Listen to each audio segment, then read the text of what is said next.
Nsima, I know that you don't work out very hard. Nope. Because it's pretty much just all genetics. You get a lot of questions about genetics, is that right? All the time. All the time. I wonder, what the importance of, some of our food would be genetically, like say for, cows, for example. I think the genetics of our food it's pretty damn important. Like, Piedmontese is all natural, all natty, with no added hormones or steroids, and not even tren. I don't know. These things are pretty lean. Yeah, but I mean, they're cuts. I'd like to have them tested personally. I think we should. But their cuts of beef are from the Sandhills region of Nebraska and contain significantly less fat and higher protein content than other beef that you might find at the store. This comes from genetics, the breed of the cow, and not relying on the extra intramuscular fat and marbling. In other words, you get the best protein to fat ratio from the best cows in the country, from the best beef for maximum gains. I love it. You're able to still eat your meat, but you don't have to worry about the extra fat calories. Works out great for anybody that is looking to be jacked and tan like us. Andrew, where can they find out more information about Piedmontese beef? Cool. As awesome as high protein, low fat beef sounds, our friends at Piedmontese are going to give you a more awesomerist deal by heading over to Piedmontese.com. That's Piedmontese.com. Enter promo code Power Project, and that's going to get you a whopping 25% off your order, along with free 2-day shipping on all orders of $99 and above. The gym over here has been pretty hot, but I'm not wearing like a whole lot of clothes, and sometimes I'm able to take my shirt off, right? Mm-hmm. But with what you're doing with jiu-jitsu, you're all bundled up, right? You're like, you're in a gi and stuff, right? You must sweat out a lot. Yeah, jiu-jitsu on its own it's a very, very sweaty martial art, right? You're wearing the gi, it's a heavy, heavy thing. So afterwards, you're typically drenched and the gi's drenched. But then on a hot day, you're sweating even more. You're losing even more like water, electrolytes, etc. It just gets bad. Really bad. And we've been learning a lot in this podcast about the importance, and from guys like Stan Efferding, the importance of sodium. We know we need a lot of sodium. Are you taking in a lot of sodium, and you're finding ways to take in a lot of potassium? Like I think you're a fan of like coconut water and stuff like that too, right? Yeah, a lot of coconut water. I salt the hell out of a lot of my foods. Right. I take some electrolyte supplements, but I add a lot of that because if I don't, I'm going to cramp up really, really bad. I'm just going to feel horrible when performing. Well, Perfect Keto has a great way of doing it too, where you don't have to necessarily buy coconut water that might cost $8 or $10 a pop. You can actually just supplement it with some capsules, and they have calcium, magnesium, potassium, and sodium all in one capsule, which I think is a brilliant idea. So maybe, after your jiu-jitsu practice or on your way from lifting to jiu-jitsu, maybe pop 3 or 4 of these capsules on your way to jiu-jitsu practice, and maybe get a little extra feel a little extra hydrated for those workouts. Yeah, that seems like a great idea. Hydration is a huge thing. I highly recommend that you guys check out these Perfect Keto electrolytes. Andrew, how can people find out more information about this? All right, everyone can stay hydrated and in ketosis by going to perfectketo.com/powerproject. Use code POWERPROJECT and get 15% off all Perfect Keto products. One thing I forgot to add is that when you're on a ketogenic diet, when you're on a low carbohydrate diet, that is very hard to stay hydrated. So check these products out. You're going to enjoy them, I'm sure. Exactly. They're from Charlie Rocket, bro. Yeah. Take it up with him. Checks over stripes. That's what I like. Jesus Christ. Did you figure out how to start all that stuff up over there, Andrew, or is it all screwed up? No, we're good to go. You got it started? Yeah. The crank actually almost worked this time. Man, we've had so many technical difficulties over here. We had this crank in here that we had to turn. He tried to turn it, then he broke it. Yep. Yeah, I wasn't strong enough to turn it, and then he was too strong. Too much keto protein. Yeah. That stuff will get you. Yeah. What's a crank? I don't know. It's a podcast crank. Yeah. We got to never talk seen to one? I've done a few studios in my life, but what's a crank? Well, see, we have it's like an older type of setup, so you have to manually crank reel to reel. Yeah, you gotta, it's like tape. Yeah, yeah. So there's a big. You got to be crazy strong. Yeah, and I wasn't strong enough, but then when Nsima came along, he was too strong, so he broke the crank, broke the handle. So it's always. And then there's only one guy that can fix it, and he's always busy. We tried to call him. Have you gotten a hold of him, Andrew? We're on the wait list still. Yeah, we're talking to the other guy about the other guy getting in contact with him, and then he's supposed to ship us the handle for the crank. And then there's another guy that says he can fix it, but he can't get his work visa yet. Mm-hmm. Yep. I know, Are right? y'all pulling my leg? Did y'all just fictitiously make up an entire book? Maybe. Yes, that was completely made up. Potentially. I am not that gullible. I will not go for this Can't nonsense. confirm nor deny. You're luckier than me. Because that was no sense, literally. Charlie Rocket or just Charlie? Because your name's Charlie on Instagram. I mean, What do we call you? CEO Charlie is what they used to call me. Mr. Malibu now. AKAs for days. We'll just keep going with the names. Who's got more AKAs, you or Method Man? Me. Oh, Oh, okay. yeah. I used to be called Cadillac Chuck, AKA CEO Charlie, AKA Charlie Rocket, AKA Mr. Manhattan Beach formerly. Now it's Mr. Malibu, AKA Knick-Knack Paddywhack Chucky Yes. had a Cadillac. What? Okay. I come from hip hop. We do Yeah. more names in the South than they do in the North. So Got it. Mhm. Probably a lot of the names you can't even say on the show. Probably inappropriate, right? Actually, Maybe. no. I keep it PG. How'd you get Charlie on Instagram? You're just Charlie. Quantum. So, like, I had a realization in my dream. I didn't choose this, but I woke up one morning and I called my mom and I said, I had a dream that I'm going to be the president in 2042. She said, don't do it. I said, I'm not choosing this. This is just what came to me. and I saw the yard sign. And the yard sign was like, Charlie. And I was like, I'm going to run on a first name basis. I'm not even going to ever say my last name. Sorry, Ma. Like, I know that's our last name, but I just want to be the Charlie for the world. Kind of like how Oprah is, Yeah. just Charlie. Mm-hmm. And a week later, I get a DM from this lady who says, oh my God, I've been following you ever since your music industry days. Because I took a 1-year break from Instagram to change my life. I was like, I can't consume anybody else's life anymore. I need to fix my life. So when I got back on Instagram, I was a completely different person. And this lady, she DMs me and she said, I've been following you. Oh my God, you've inspired me so much. I work at Instagram and I'm not supposed to do this, but there's a name that's deactivated and I want to give it to you as a gift. And I said, what is it? She said, Charlie.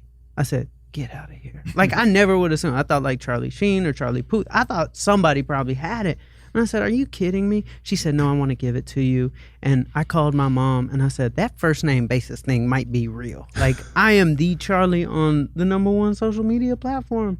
Like, I'm the only one with the name. Wow. And I just sometimes put things out there and they come back. I wasn't expecting There's it. no underscore. There's no dot. There's no nothing. Just Charlie. Mm-mm. Damn, bro. How'd you do it? You made it happen. You forced it to happen. I just put it in the universe and it came back. Does that happen to you often? Oh my God. I mean, the whole Nike athlete thing. I mean, I'm not supposed to be a Nike athlete. Like, it was a very unrealistic dream. I would write in my Quantum Possibilities notebook every day, I'm going to be a Nike athlete. I'm going to be in a commercial with LeBron James and Serena Williams. Very specific, unrealistic dream. And all my friends, they would look at me like I'm crazy. Like, Charlie, like, come back down to earth. I said, nothing I've done my whole life has been realistic. Don't tell me to start being realistic now. And I mean, I was in a commercial with LeBron James and Serena Williams. We just won an Emmy a few days ago for the commercial. And damn. Nike even named the commercial after me. It's called Dream Crazy. That's my catchphrase. And I was in it and, they named it after me. And yeah, man, crazy stuff can happen. Yeah. It's miraculous. Why the year break from Instagram? Well, I noticed something in my life with consumption, whether it was food, people, content. And I was noticing I began getting sluggish because of what I was consuming. At the time, I was 300 pounds overweight, diagnosed with a brain tumor, and I was using social media a lot. And I was watching the news a lot. This was around the time Trump was running for president. I found myself always being addicted to the news. And I started practicing getting rid of things. And every time I got rid of something, I received some sort of blessing. So I was like, what else can I get rid of? So I went down this path of, I got rid of television. Then I got rid of social media. Then I got rid of meat and dairy. Then I got rid of my business, when I got rid of my city, I literally stripped my life all the way down and completely reinvented it. And I said, you know what? I'm going to start from scratch, a whole new life, and I'm going to have a blank canvas that I can paint a whole new picture with. And when I got rid of consuming other people's lives, I started paying attention to mine. You know, when I stopped watching television and stopped being addicted to social media, I started becoming addicted to changing my life. So it worked out pretty good. Addicted to your own story. Yeah, man. Did you like now that you're back on social media, do you sometimes catch yourself like maybe spending too much time or care a little too much? Yeah. I hate it. I struggle because I have an addictive personality. I pretty much overdo anything in my life. If I'm going to bike, I'm going to bike across America. You know, if I'm going to run, I'm going to do an Ironman. You know, so I've always been that way. So with social media, I catch myself and I have to, like if I post something, I'll delete my app just so I don't consume because sometimes it's just love I'm getting and that becomes addictive. Like people praising me and that feeds my, ego a little too much. And that's sometimes fun, but I got to move on to the next play. That play already happened. Like if I'm a football player and I made a good play on the field, it's like, I got to be worried about the next play. I can't be sitting there watching the replay for 20 minutes or an hour. Mm-hmm. Like, no, what's the next play? Me watching the praise, me watching SportsCenter Top 10 is not going to help me win the next game. So I delete the app and I just move on and try to control and be responsible with how I use social media. Yeah, it is really hard. Why do you think, I hear a lot of people say, you know what, dude, like, just don't worry about what other people think. Mm-hmm. That's impossible to do. I don't think anybody's ever been able to actually do that. Why do you think what other people think of us is so important? Like what, even we've talked about it on this podcast before. Mm-hmm. I'm sure you have a bunch of them in your head right now. There's probably been a few compliments that you've gotten over the years that have stuck. They're still in your head. You can recall them like as if it was yesterday. And there's probably a few hurtful things too, the same way. Mm-hmm. Why do you think that is? Man, human nature, I don't think it takes a very special person. I remember like 2 Chainz actually taught me a lot about this because there was times in his... It's the whole reason why we have him here today. We're trying to get to 2 Chainz. This is our roundabout way of doing it. All right, Tit. I know you're listening. Tit. That's 2 Chainz' other name, Titty Boy. We'll explain that later on in the show. So I actually got to learn a lot from being around him because 2 Chainz, people might look at him as a rapper. I got to be around one of the most special human beings in my life. I mean, he's a king. Like I would see how he would operate. He never got upset. He was always balanced. He was almost like a Bruce Lee type figure, like consistent, balanced, never on the extremes, never super happy, never super sad.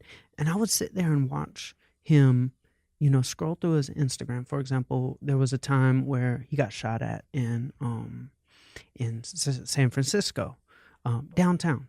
And these, Hispanic guys hopped out of a car with like a really big like handgun, like this long, and they're shooting at him. And his whole security team fled and didn't secure him. And as a gangster rapper, that's not a good look. And I saw the internet kind of attacking 2 Chainz, like, oh man, like, like he was getting hurt pretty bad, and that can be detrimental to a gangster rapper's career.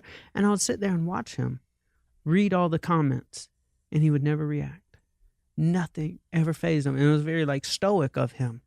And I always noticed that, and I was like, can you look at something straight in its face and practice not reacting? And when I get comments that like urge me to just like, oh, I gotta say something to this person, like, oh, why would you say that to me? I think about it, I'm like, no, let me practice. Let me lift this weight a little bit and get a little bit stronger. I'm gonna look it straight in his face and I'm gonna say, you know what? This person who's saying this is just doing the best they can. I take something that's really big, that makes me want to react, and I shrink it down in my mind to like the size of a piece of rice. Kind of like this weight right here. Like I'll take this big heavy weight and in my mind I'll make it really, really small, and then I'll just flick it. And I'll say to myself, this person's just doing the best they can. They don't know what they're doing. And I look at that person as a child. You can't be mad at a 7-year-old. It's impossible. It's like he doesn't know any better. So that's what I take a grown person, make them into a 7-year-old. I take the problem, take it down to a little piece of rice, and I just flick it. And then I'm free. Yeah, there's a saying that says, no job is ever too big when it's broken down into smaller pieces. Mm-hmm. You know, and that's Henry Ford. You know? And I think if you think about looking at things that way, you can really simplify stuff. And then once you can simplify things, you might be able to grab a hold of some things that might be things that can be repeatable for you, things that you can actually practice. I know this journey of weight loss has been going on for a long time. I think it's still something that you struggle with from time to time. Sometimes go up in weight, down in weight, right? Yes. How did that get kicked off? Like, where did that start? And were you unhappy? Were you were overweight and probably just upset with yourself and wanted to make a change? Yeah, man. So it's been something I've dealt with my whole life.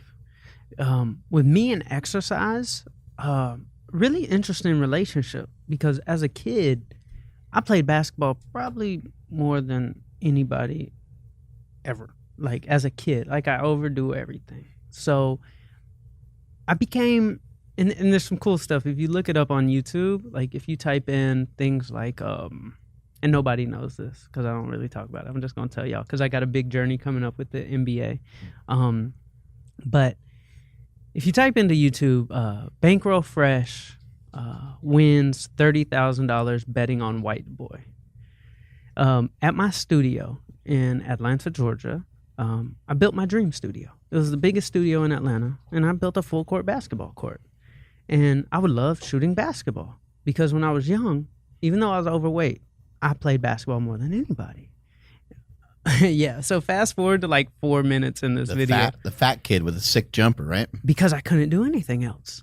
If I can't do anything else, then what am I going to do? I'm going to shoot all day. So I'm getting more reps in. So what you're seeing in this video right here is all my artists and producers betting on me against this guy. This is all the money they're winning. Jeez. They won about $30,000 this night. So this guy here that you see, he's going around side betting everybody. And there I am. And we shoot shots. So these might have been $1,000 shots, for example. And he plays for the Atlanta Falcons, and he was a really good shooter, but he lost about $30,000 this night. Damn. And he just missed. So you'll see everybody picking up their money. So there was an entire gambling ring formed. Oh no, they brought NBA players to me. I took OJ Mayo for $30,000. Oh my God. So this is what my life used to look like. And yeah, so you could stop the video. It just goes on. This is some hood DVD. Like I don't know who filmed this, but this happened every single day. I love the like shiny graphic across the middle. The Windows Movie Maker Pro graphics. It's so distracting, but it's so good. So he's having to go into his wallet now because he's pulling out his last little bit. Dang, man. So yeah, I've got a big basketball journey coming up with the NBA and. So you're doing all this stuff. You got these great people around you. Sounds like you were making a lot of money. Yeah.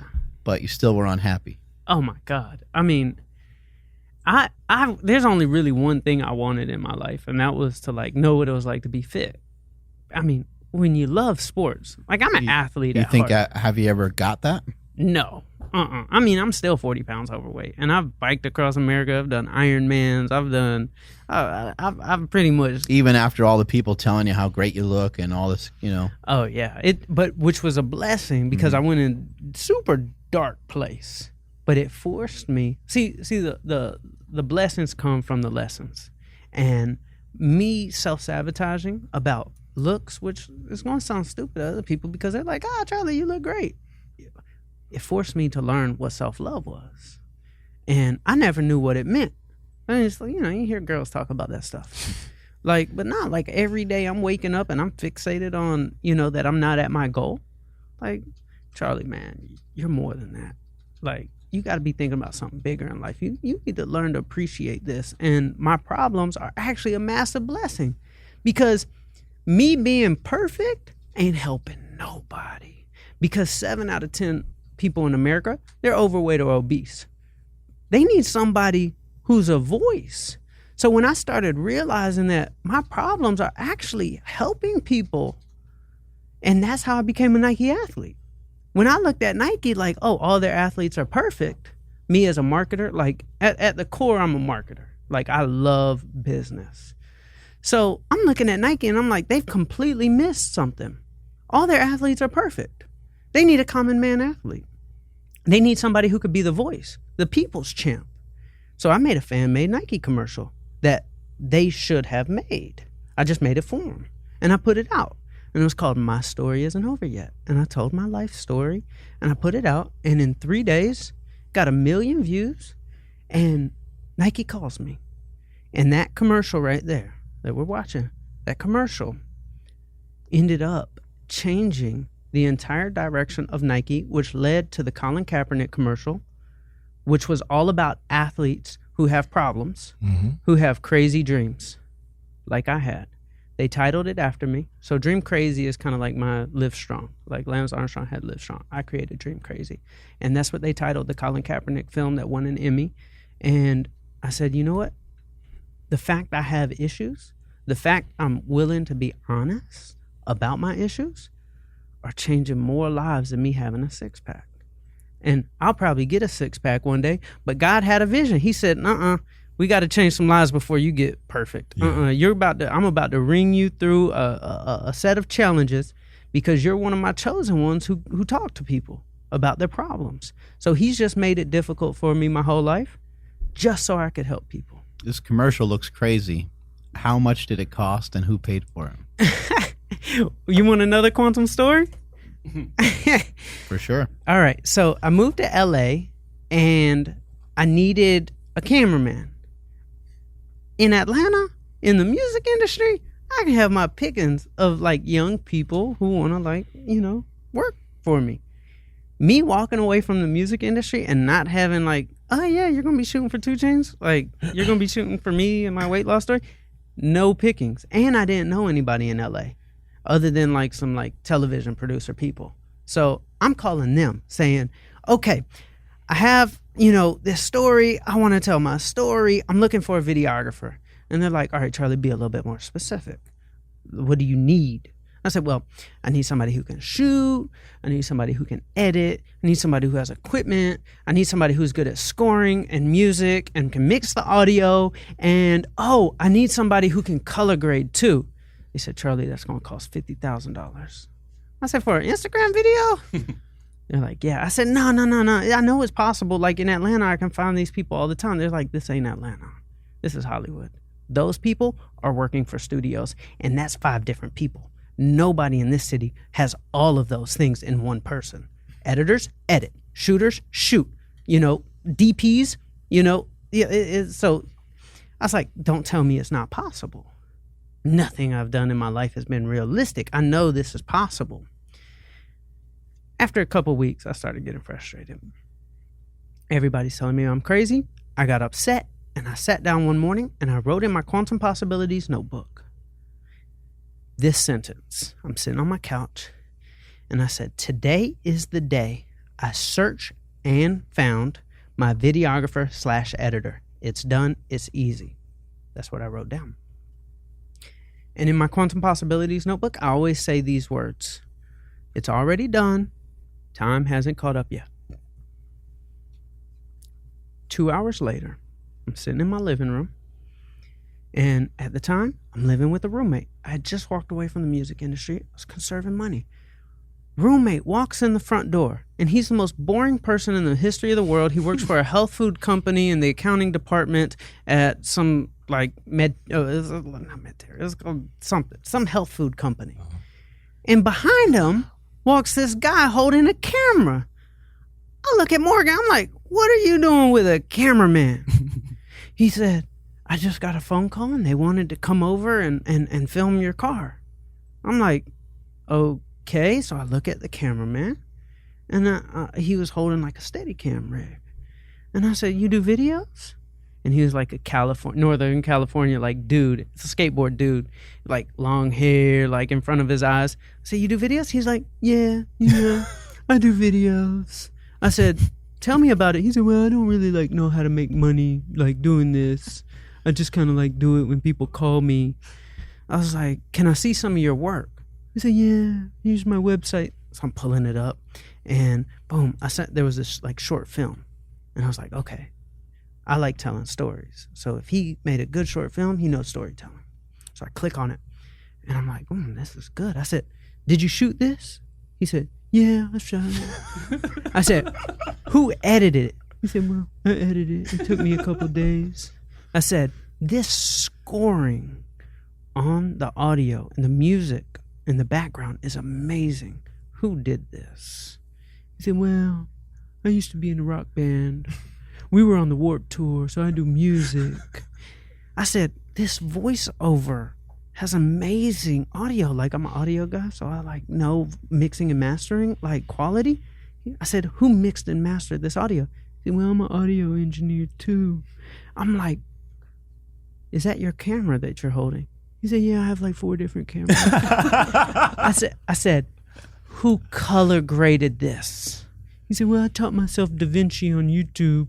I'm like, this guy is literally everything. I said, do you have a job? He said, no, I need one. I like applied for like a filing, like a digital filer at Hulu. And he said he got denied. And I said, I'll hire you.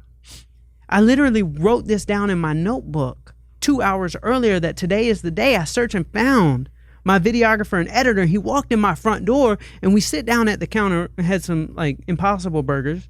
And he said, so what do you want to film? I said, I'm going to be a Nike athlete. He said, how are you going to do that?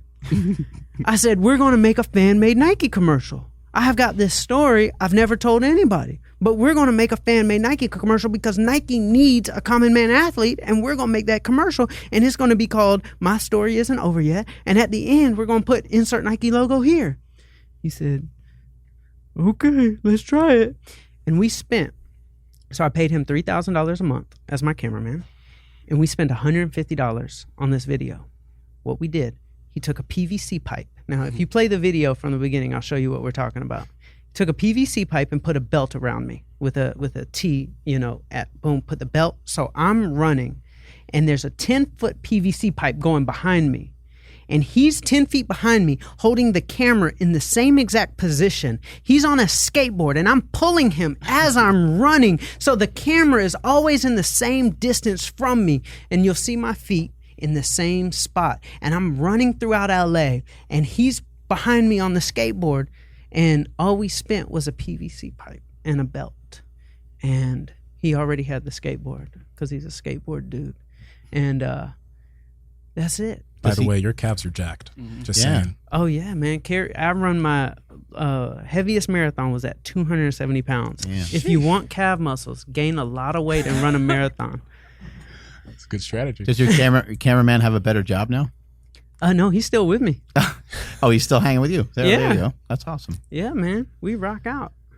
Charlie, you've been talking about, you've mentioned it multiple times, the whole quantum, like ideas, quantum belief, writing down your beliefs. Yeah. Have you done this throughout your whole career, or is this something later on? Like, where did this start from, this habit? I'll tell you, bro. I started experiencing superpowers when I lost weight and I changed my frequency. So in my previous life as a manager, I was always 1 + 1 = 2. That was business to me. If I do this, I'll get this. And I did that. When I walked away from hip hop and I lost this weight and I moved and I got around high frequency people and I started eating high frequency food, I started experiencing magic. Like things, I would think of somebody, they would text me. That would happen 3-4 times a week. Like crazy stuff. Like the guy walks in my front door after I wrote it down. I'm experiencing this magic all the time. Even what happened to get you here today. Yeah. You're like, I'm in Oakland. I'm like, cool. All right, let's do it. Exactly. So even before that, I was in Merced, and then the guy from the NBA hits me up, and I said, "Where are you at?" He said, "Oh, I'm in Oakland."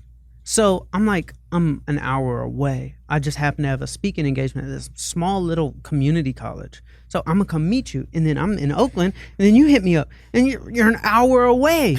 It's crazy. So yes, that stuff happens all the time, but that happened when I got off the elevator. Now, if you were to have your cell phone and you were to be on an elevator, what happens to the signal? Yeah. And that's frequency. There's a waves, right? And the elevator blocks the waves. Well, when I was in the business I was in, and I was around negative people, and I was eating low frequency food, I was around low frequency people, I'm consuming low frequency stuff, is basically blocking these magical quantum powers that we all have. When I got off the elevator, my antenna reached so far, I can connect to anything I want. Like, dude walks in, boom. I would write down, I'm going to be in a commercial with LeBron James and Serena Williams. Very specific. Mm-hmm. I was in a commercial with LeBron James and Serena Williams. Like, this quantum possibility is like, I know I can manifest anything I want if I tune to the station. So let's take a radio, for example. Now, if we were to go back 200 years or 1,000 years or whenever, and I were to tell you, a song can fly through the air, you don't hear it until this little box can like pull it out of the air, and then it doesn't miss a note. You would hang me like a witch. Like, it would be like, yeah, this is a witch. Like, this isn't possible. The fact that I can call you from the other side of the world and my voice can fly through the air and nobody can hear it until it comes through there, and you can hear my voice through the air. How? Well, I don't even understand it. But this is what a wave can carry notes, can carry tone, can carry all this stuff magically. So why can't my dreams, why can't my thoughts? So what I do in the morning is I tune my heart to the radio station. What do I want to receive? It's like if you're listening to a radio, you want to listen to a hip hop station. Boom, you turn the radio on, what do you start hearing? When you get to that magical wavelength of something megahertz, you tune to it, boom, all of a sudden you could hear. So what do I want? I tune my heart to it, and then boom, I'm able to listen to it. That's pretty much it. You know, what's crazy though is like if an outside person was looking into your life before you started focusing on losing weight and getting in shape, they would think that like you're already a millionaire, multimillionaire, working with 2 Chainz and other artists and rappers. How was that not, success for you at that time? That was success, absolutely, but it wasn't magic. It was business. It was mathematics. Okay. There's math and then there's art. I like to think what I'm doing right now is art. Like art is a little unpredictable, a little bit abstract. I could not have mathematically gotten to be a Nike athlete. It would have been impossible. I don't play for the Lakers. I don't play a sport. It would have been mathematically impossible. Now in business, that's mathematics. Okay, this is what I'm going to do. I was a cameraman for Soulja Boy because I built a website that I would post, 8 hours of comments a day to build it up. Then Soulja Boy calls me. Then Soulja Boy, I become a manager. I just kind of climbed this mathematical staircase to 2 Chainz, right? It was a 10-year process where what I've done in the past year and a half, 2 years, I couldn't have added this one up. It was 1 + 1 = 1,000. It was magic. That's simply what it is. Like the guy walking in my front door who happened to do all those things, I can't mathematically find him. It wasn't me searching on LinkedIn. I mean, you can't find this guy. Yeah. Former, rock star who happens to do 10 different things and he doesn't even have a resume. Like, yeah, art. Was exercise part of your life? I know you mentioned basketball, Yeah. but like, was there a conscious effort? Because I'm sure you recognize, like, shit, man, I'm heavier than I want to be. Was there some Every effort day. back then? There was never a day. I ran 3 marathons and gained 40 pounds through that process. So I think there's a lot of people out there that are like yourself. There's a lot of people that are trying really hard, and then they're, maybe self-sabotaging themselves one way or another. Maybe genetically also, maybe they have a hard time losing some weight. Like I believe there could be some truth to some of that. And then each person has to kind of like find their own path and find a rhythm on what they really love to do. But what was that time like? Were you super frustrated? Were you just like, man, I don't understand. I can't figure it out. You try to eat well and then. What did that look like? Like, did you drink on the weekend? Did you eat pizza at night or something like that? Or I've actually never drunk or smoked weed in my life. I kind of knew if I smoked weed, I'd probably like end up broke because I overdo everything, and that's like an expensive like luxury hobby at that level. maybe too much of it from where you grew up and stuff too. You probably saw that when you were young and you were like, eh. Well, like my mom is like the coolest, like stoner from the 70s. Like she's like awesome. She'll kill me. She'll kill me. But you know what? It's okay. Sorry, Mom. So I would be at the studio, and our studio was basically just like a weed chimney. Like, it's like you could be down the street and be like, oh, that Street Exec Studio is like the big cloud of like weed. And the cops, they didn't mind. They knew we were running a legit business. But I would like leave my office, which is in the upstairs of our studio, and I would walk upstairs to like grab a song off of one of the hard drives in one of the studio rooms. And I would walk in and I'd be like, Ma, what are you doing here? Like, she's sitting down smoking weed with the rappers. I'm like, Ma. She's like, I ran out of weed. Like, and I'm like, you are officially the coolest mom ever, but this is where I work. Like, but she's awesome. But I grew up around it, and I don't think weed is bad. I just knew I would probably go broke because I would overdo it. And alcohol, like, I just like never really wanted to mess with my brain too much. I like the way my brain works. And I was just always afraid to mess with it. I was like, I don't want to escape these creative visions I have because I have them all day long. So I don't want to mess with it. There was nothing I was really trying to escape. But with the health side, losing weight, there was never a day I didn't try. Now, for me, what I kind of learned was my body doesn't lose weight when I'm in fight or flight. I always looked at myself as a warrior, businessman. And business can be war. Like, we're going to grind. We got to win. It's like, boom. And I would always be excited, but my body took it as stress. And business is stressful, especially hip hop. But like, if my body was thinking it was in fight or flight mode, it would not lose weight and my appetite would increase. And then when I would do all my exercising, well, Charlie, like, you exercise a lot. Like, when I biked across America, for example, biking 8 hours a day, I'm at a calorie deficit, but I gained 15 pounds doing cardio, like not lifting weights. Like, my body's packing on fat, but it's because my body is, and I also have a pituitary brain tumor, so all the hormones are off. So when we're talking about fight or flight and hormones are being released, my body just stores fat when I exercise a lot, too much. And at the time, I didn't know how to meditate. I didn't know how to do like things like yoga. I'm like, that stuff's for girls. But my body needs to find some sort of balance because I overdo business, stress, exercising, stress. When I was a kid, playing basketball 8-10 hours a day was realistic for me on the weekends. Still fat every day, but it's because I was overdoing it and my body just treats it differently. So I'm learning now a more balanced approach.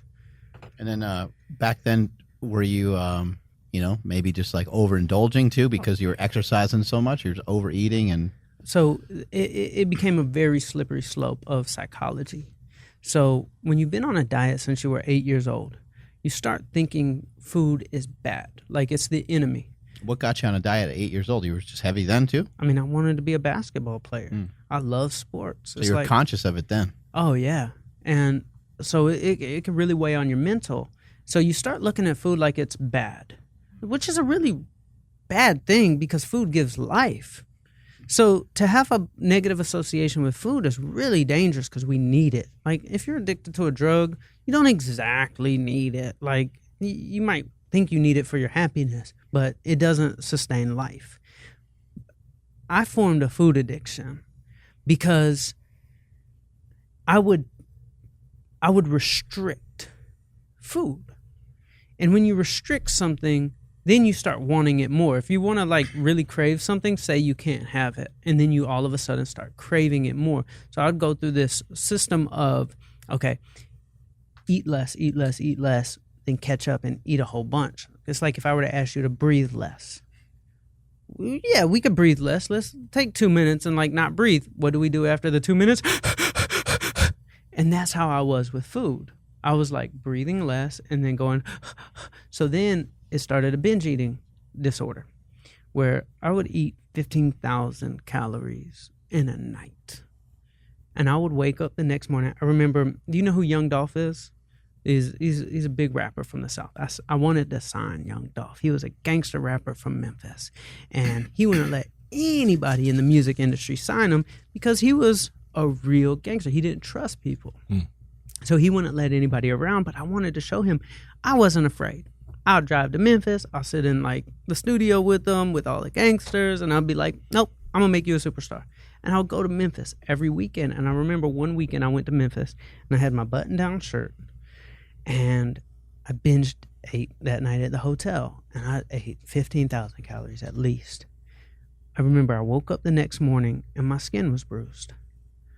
I had expanded so much throughout the night that if you just touched my skin, it would hurt anywhere on my body. My whole body expanded. My button-down shirt, I probably increased like 2 sizes. I would binge. I'm so lucky like it didn't kill me because my heart would be racing for, 12, 13 hours. I did a lot of damage to myself. But then the mindset of it was this. Okay, this is my last time. I'm going to binge. So let me make myself so sick I'll never want to do it again. Because this is the last time. Like, I want to be in so much pain that it inspires me to never do it. And I would come out of the binge starving myself because you don't want to eat after you made yourself that sick. So then my blood sugar levels are way down here. And then after a while, the cravings start catching in, but you associate food as being a very bad thing in your life.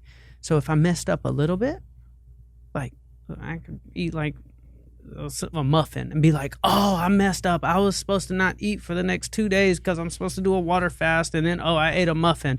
And now it's like the psychology of I tripped down one step. Let me go ahead and push myself down all the rest. And this went on for years. And this went on while I was training for marathons. So I'm dealing with, a brain tumor problem, a hormone problem, over exercising to overcompensate.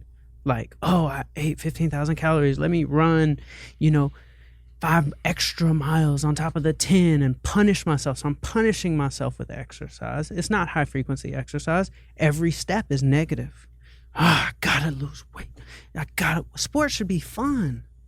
It should be high frequency. When y'all are in there lifting the weights earlier, it's like everybody's smiling. But when I'm running, I'm like, I gotta lose weight. Like I messed up on my diet. I gotta go further. So we're talking about low frequency stuff, low frequency eating, low frequency exercise. So no wonder I had so many imbalances and problems with my body. This lady, she said to me the other day, she said, Charlie, like you self-sabotage so your body doesn't perform properly. I said, okay. She said, when's the last time you thanked your feet? I'm like, what you talking about? Thanked my feet. So your feet done a lot of great things for you. Did an Ironman in New Zealand, and you never thanked your feet? She said, you're treating your body like a slave. It's doing all this good stuff, and you're like whipping it, saying, do more. It never even got to thank you. So it's like the frequency going through your body is negative because we're made up of water, 70% water. And water, like they did a water test where they took 2 bottles of water. One, they prayed over it and gave it love and wrote love on it. And when it froze in this beautiful crystallization form. Boom. Then they took this other bottle of water and they wrote hate on it and they played like Hitler's speech. Yeah, it's real talk. You can look it up. And it froze in this like defragmented, like ugly form. It's like vibrations are real. Every atomic particle, and this is where we get into quantum physics, every atomic particle is 0.00001% matter. This is this part we could feel. I like that. Where's the other stuff? An atomic particle, what every single thing is made up of, is energy, 99.9999% wave, not the physical. So when we're not giving love to ourselves, you think your body can perform if it's never felt love? It shuts down. So when I started loving myself, started treating it a little bit better, saying, you're doing the best you can. You know what? These problems are a good thing. They're helping people. Don't be mad about your weight loss struggle. It's helping somebody. Now I'm giving good frequency. You know, now I'm taking care of myself. I've got a little compassion for myself, and I'm not just whipping it. Do more. Boom. Do more. Go harder. Boom. No, I'm done with that. I'm done. What about, sometimes that might be for you, right? But like, what about sometimes somebody takes something negative and they run with it? Like, oh, you'll never amount to anything, or you're fat. And they're like, oh, I'm fat. You'll see, like, I'm going to lose weight or whatever. I'm really good at that too. Like, I love a chip on my shoulder. And it works. It works until it doesn't. Right. Like, I was able to lose 130 pounds. But what about the last 40? Mm-hmm. Like, it worked until it didn't. So there's every book has multiple chapters. If there was one chapter, the whole book, that book would suck. And maybe that motivation is coming. It's external, right? It's like someone else said something. They probably don't even realize that they said it to you that way or whatever, and you're holding on to it, and it's something for you to get behind. But in your case, it sounds like what you're talking about too is that you were mad at yourself, which is different. You know, if you're pissed off at yourself, that's different. Yeah, that's a hard thing to carry around. Yeah, man. What's brutal. Like right now, because you were talking about like your binge eating problem. Do you still struggle with that right now, or have you done something that's allowed you to fix that, or I guess make it better for yourself? I'll tell you, man, I still struggle with it. So a week and a half ago, I was in Hawaii, and my first time in Hawaii, and a friend of mine named Dan Valentine said, Charlie, I've got the mansion in Maui. You could use it whenever you want. I did a speaking engagement for him, and he was like, whenever you want the house.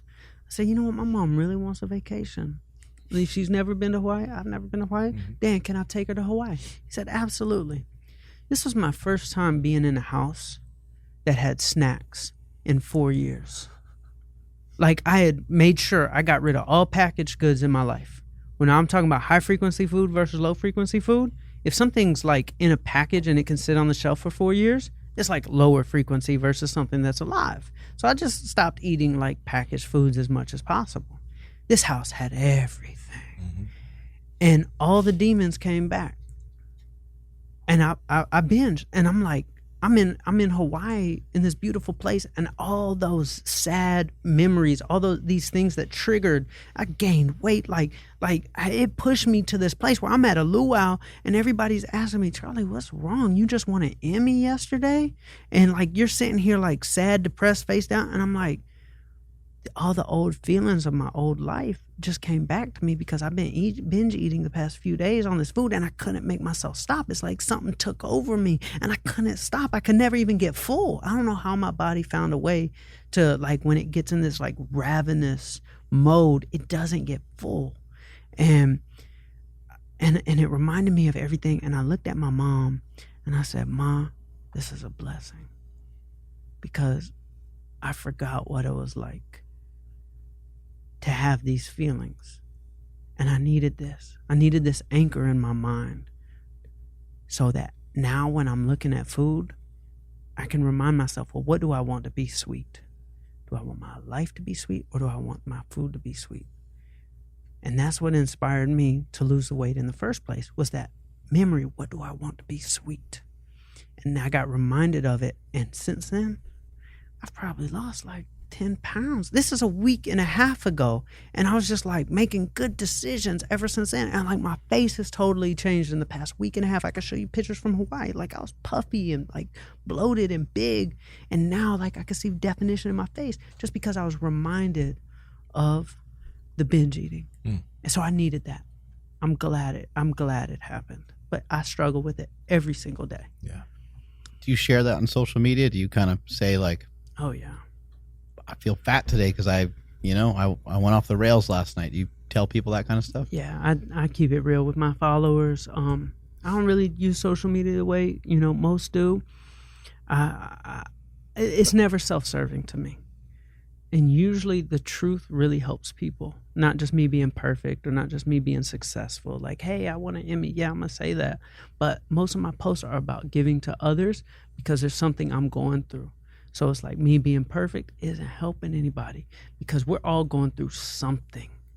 Like, we don't see that on social media because people don't post it, but I talk about my problems all the time. Tell us about this triangle theory that you have. You were explaining some of this to us in the warehouse, and you were mentioning some really, really cool stuff. And I thought, you're like, there's not really people around right now that are trying to make like a Stanford or a Yale they're not trying to like build a university that's going to last, a couple hundred years. Mm-hmm. Maybe there's a couple people that are there's a couple mutants out there like Elon Musk building like underground tunnels and stuff in Los Angeles. But touch upon that a little bit, because I really liked what you're saying. Absolutely. Like there's a certain paradigm that exists right now in culture. And we're going to say it's like a triangle, okay? So if you're watching, you'll see my hands. If you're listening, just imagine holding up two hands and making a triangle with your thumbs and index fingers. And culturally today, the celebrity or the influencer is at the top of the triangle, top of the mountain, saying, hey, look at me, follow me. Look at all this cool stuff I do in my life. It will inspire you. Look at me, look at me, look up at me. And they're preaching from the top of the mountain. And I saw that that's the exact opposite way that the most influential people in the world operate. When we're talking about true influence, the influential people, not the influencers, the influential people of the world flip the paradigm where they're at the bottom and they're lifting everybody else up. Let's take, for example, like an ism, for example. The certain isms, we'll take like Stoicism, for example, like Marcus Aurelius. Like he's up in heaven right now saying, oh, yep, Stoicism's still going. Like it continued on 2,000 years after he was gone. Or you take Jesus Christ, for example, with Christianity, or Buddha with Buddhism, right? These are things, yes, these people were the leaders of it, but they're at the bottom of the mountain lifting everybody up. And when you flip that paradigm and you've got Buddha at the bottom and the ism lifting everybody up, it can grow forever because the triangle can go up and grow up forever. But when you've got the influencer at the top, it can't grow up. It's done.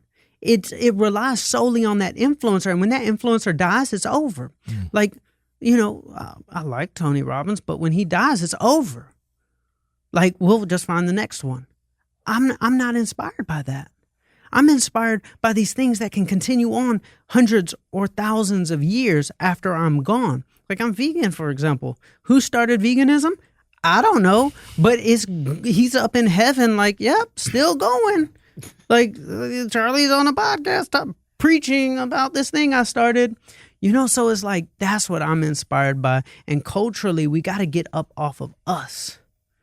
We gotta preach from the bottom of the mountain, lifting other people up and allow that to spread. These are ideas. Like ideas are more powerful than people.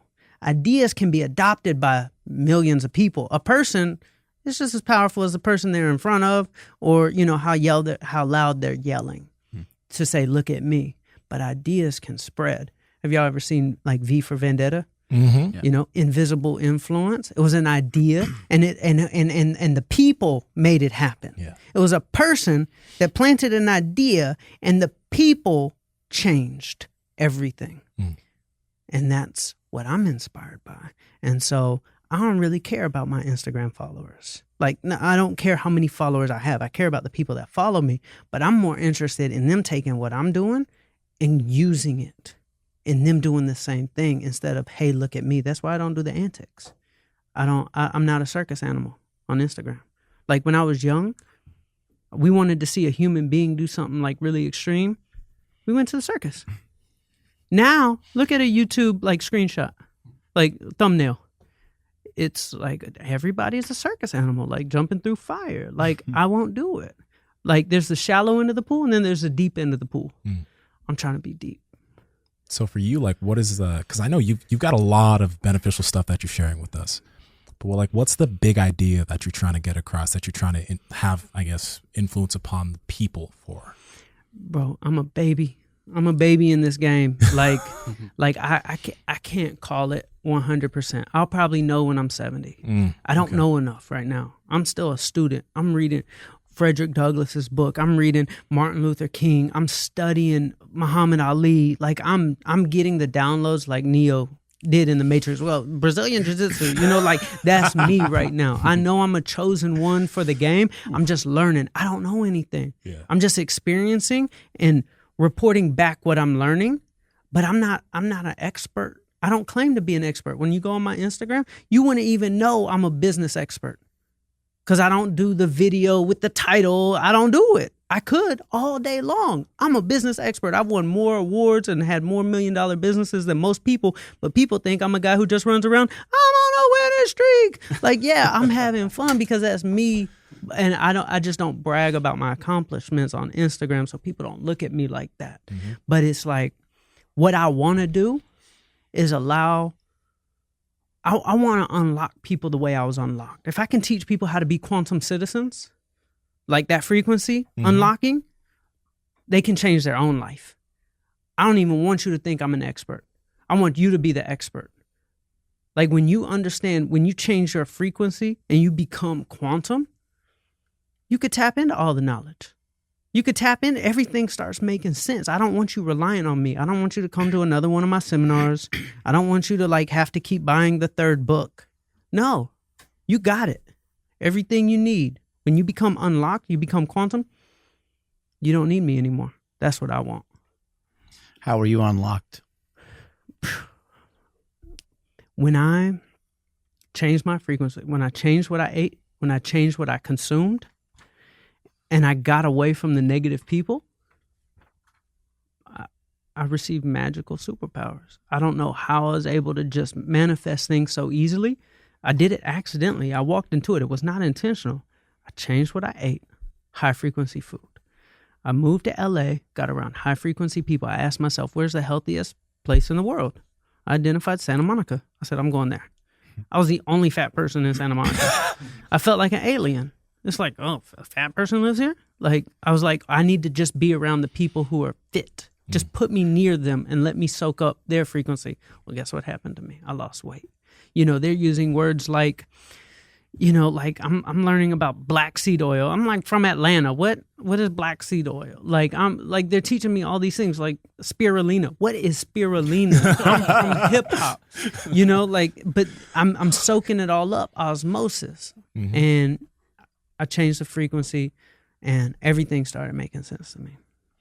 How'd you get there? Like, how did you get yourself to like kind of flip the switch? Rock bottom. Rock bottom is a really great place. We think it's bad. It's not bad.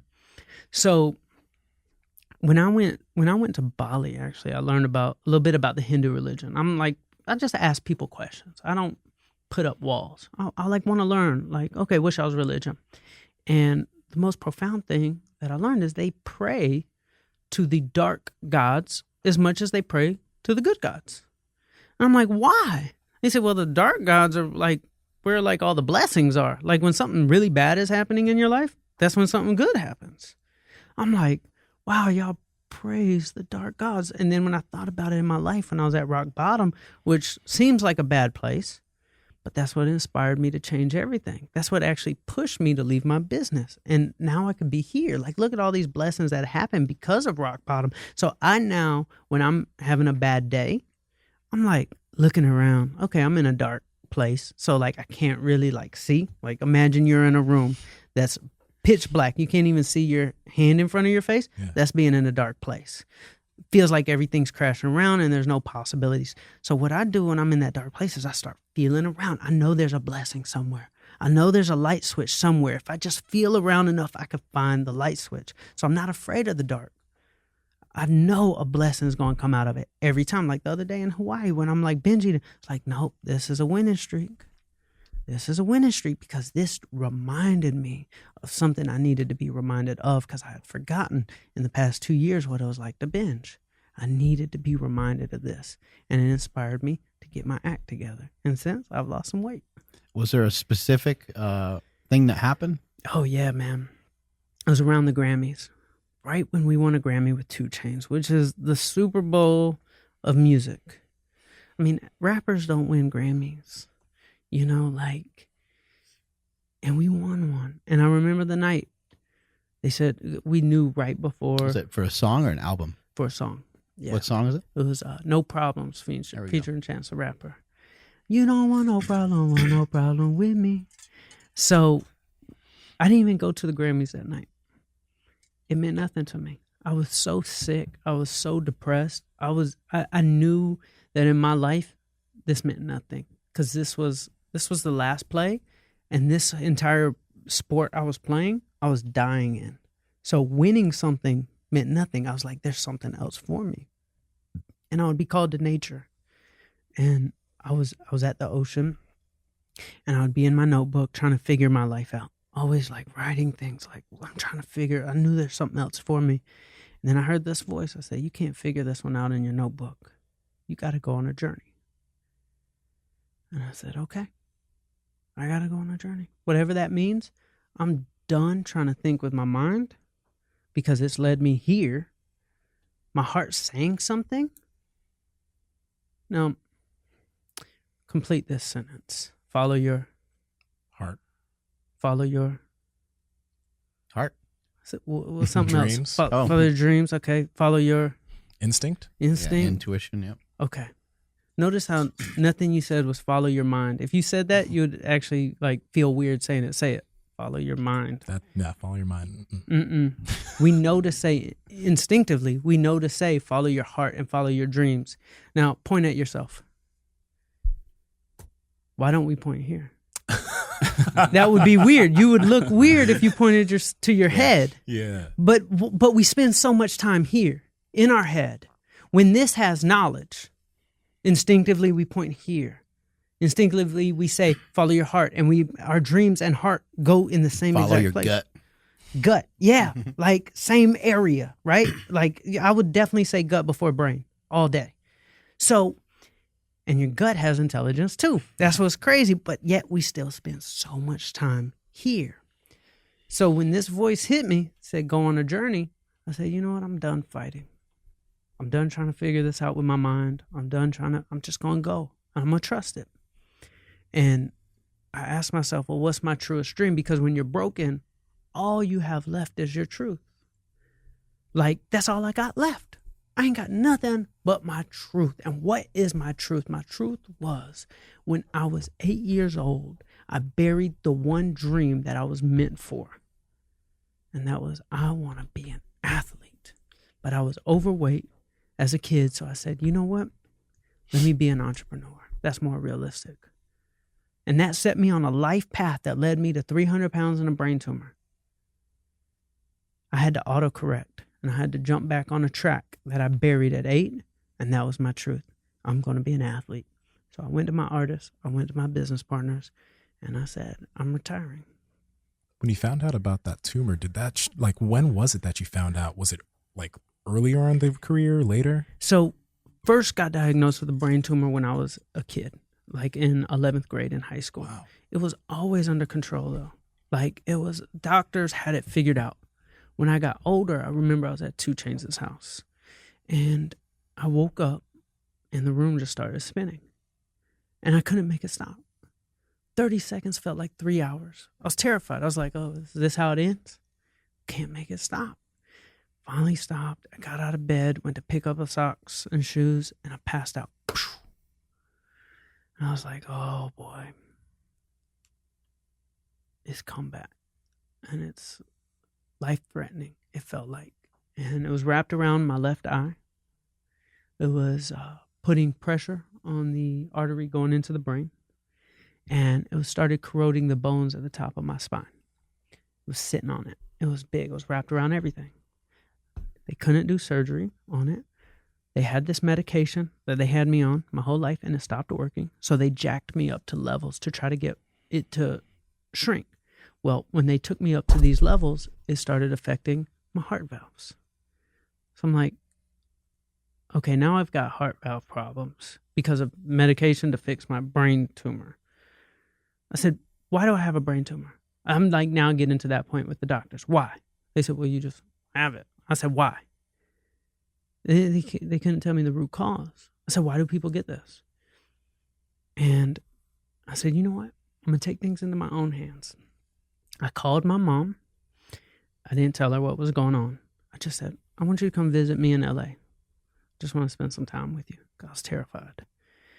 And I remember we're staying at a little Airbnb, and something just told me that's probably what I'm eating. And I'm retracing all these patterns in my life to where my brain tumor flared up, or when I would get these massive migraines. And it all revolved around food, packaged food specifically, sweets, basically not real food. I would like binge eat on it my whole life. I'm eating this processed food or this aspartame diet sodas. I've been on diet since I was 8. And I just sat down on the couch and I said, it's my food. What's the one thing, if I were to fix one thing in my life that would probably heal me, it's probably food. And something told me to watch a documentary. And I'm from hip hop. I'm from the South. Like, I had one vegan friend and I thought she was weird. Her name was Joy. She would take me to a vegan restaurant. I'm like, what? I'm not doing this. And something just told me to watch a vegan documentary, and I watched it and I flipped the switch immediately. People said, was it hard going vegan? I said, no. I wanted to live. Like, I have a problem. I'm going to see if the vegan thing works. And when I first went vegan, I gained 20 pounds. I was eating vegan junk food.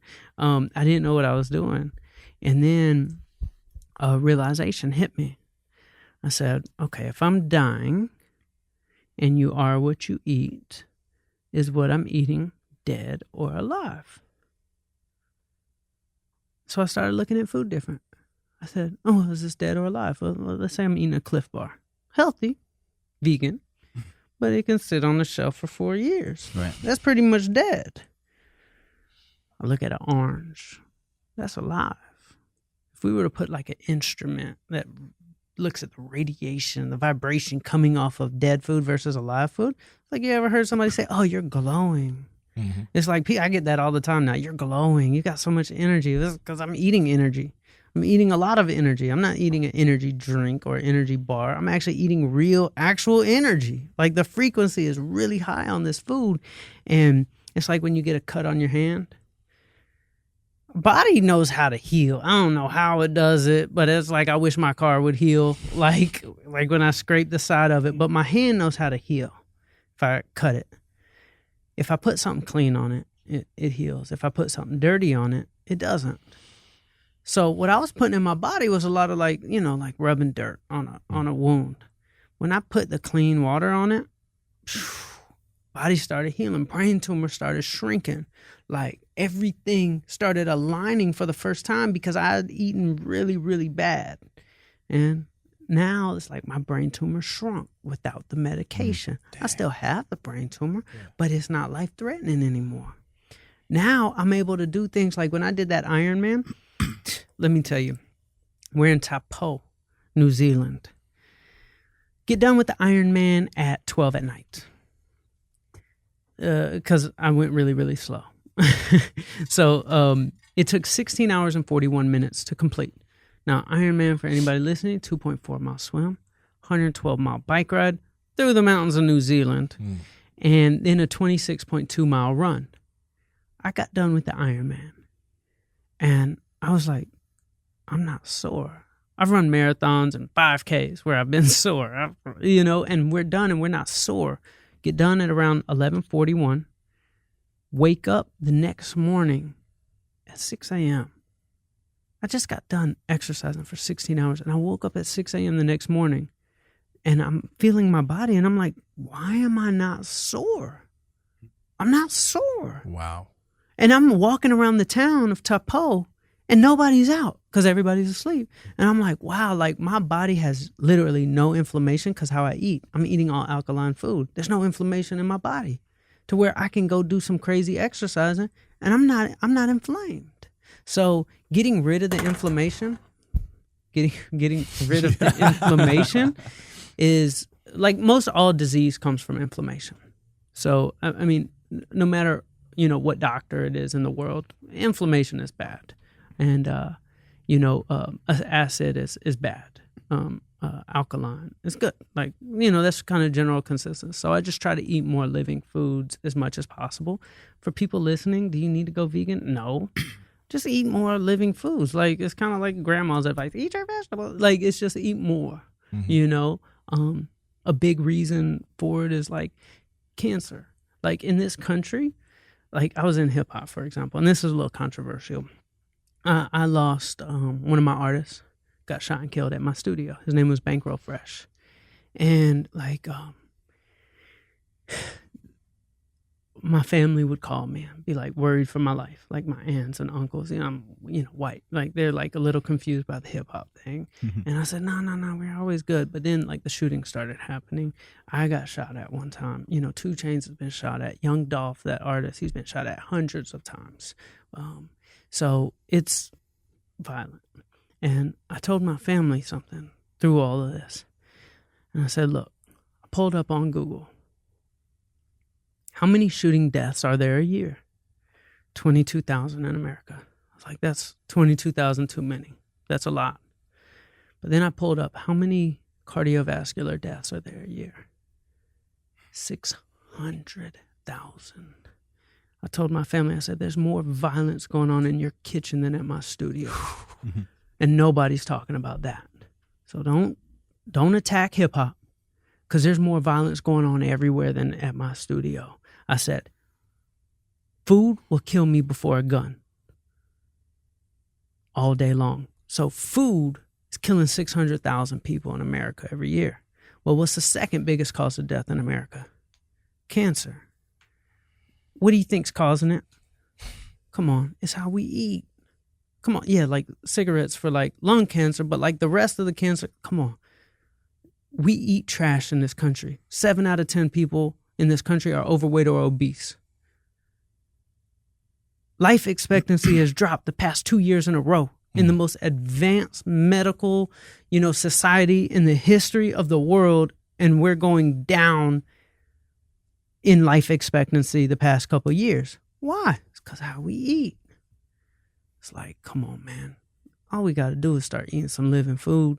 It doesn't have labels. God was like, hey, I got y'all. Like, just trust me. Like, I made this stuff for you already. Yeah. Like, stop eating that stuff in the package.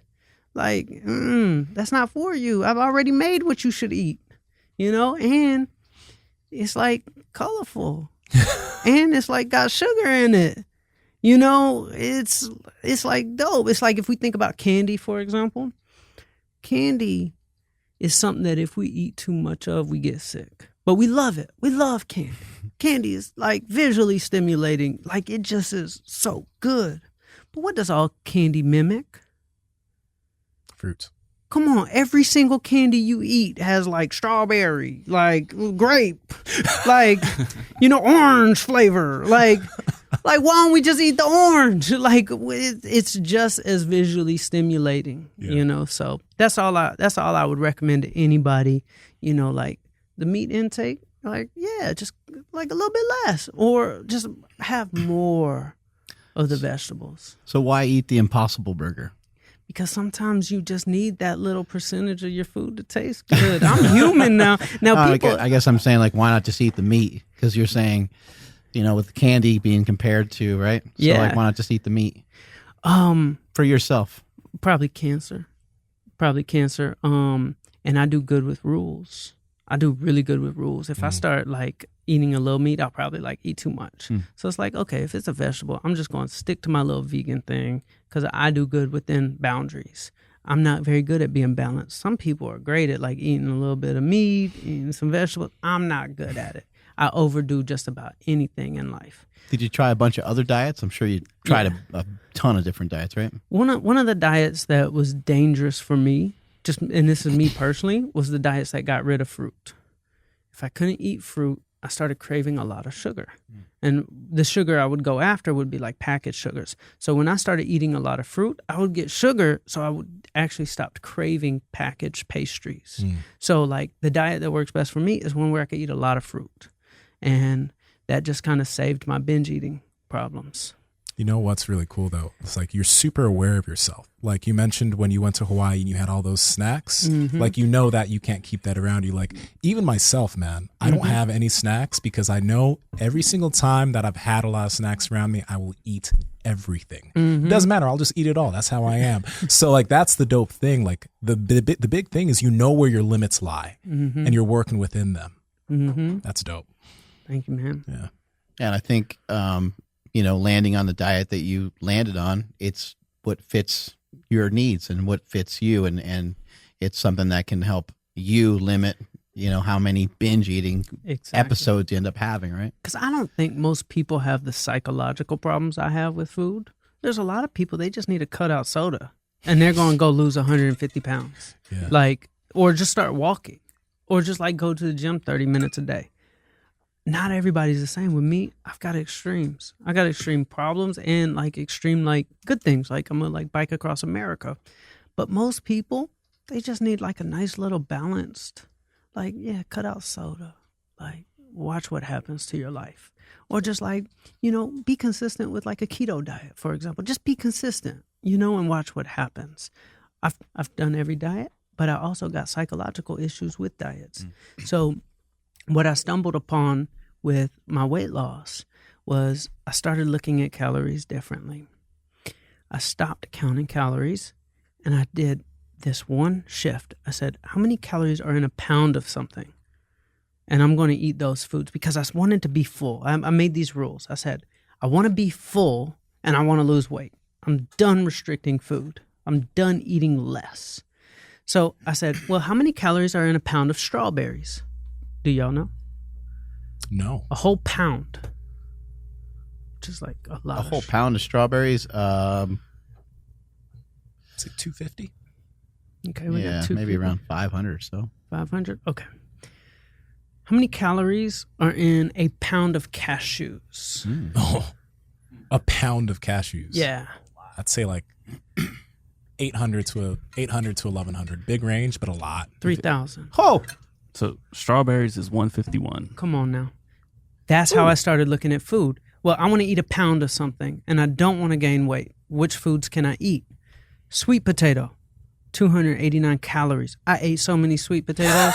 It was I'm going to be so full and I'm hardly going to consume any calories. Right. Mm-hmm. Strawberries, sweet potatoes. So I'm looking at these foods that are low calorie dense. Give me a pound of it. Let me get full.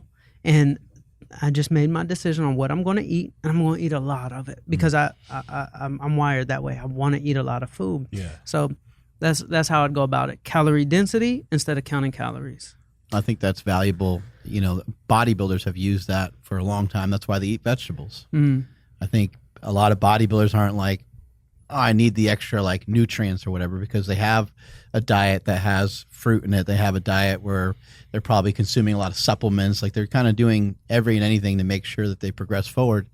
But they know when they're in a caloric deficit that they better make sure that they're not going crazy. So that in order to feel full, they'll eat spinach, they'll eat broccoli, things like that.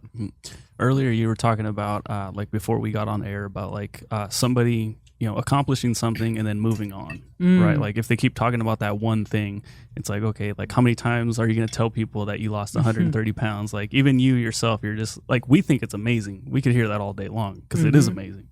Do you think that the idea of going vegan, you're going to be able to continue that forever? Or is that the diet that helped get you here? And then maybe later on down the road, it might turn into something maybe a ketogenic diet or just something like that. So I'm not the type to use labels. I go where my heart tells me to go. Mm-hmm. If I use labels, I would have labeled myself as a music manager and I would still be in the music industry. I don't know what's meant for me. I can change at any moment. I'm not afraid to reinvent that.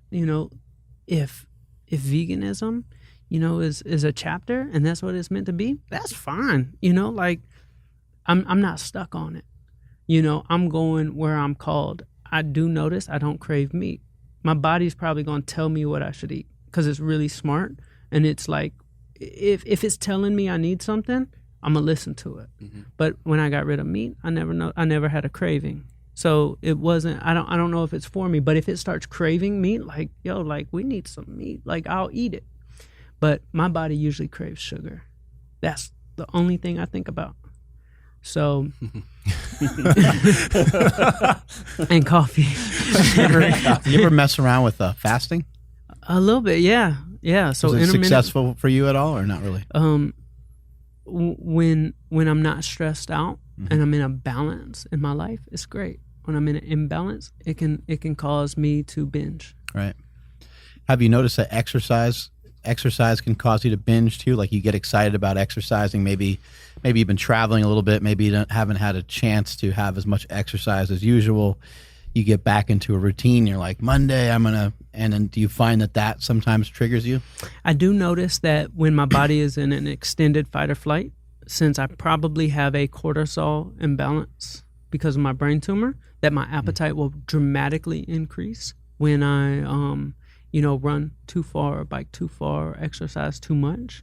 I probably need to learn balance a little bit more. It's hard to pack it in when you're feeling good, though. It's hard to stop, right? Yeah, man. You want to keep going.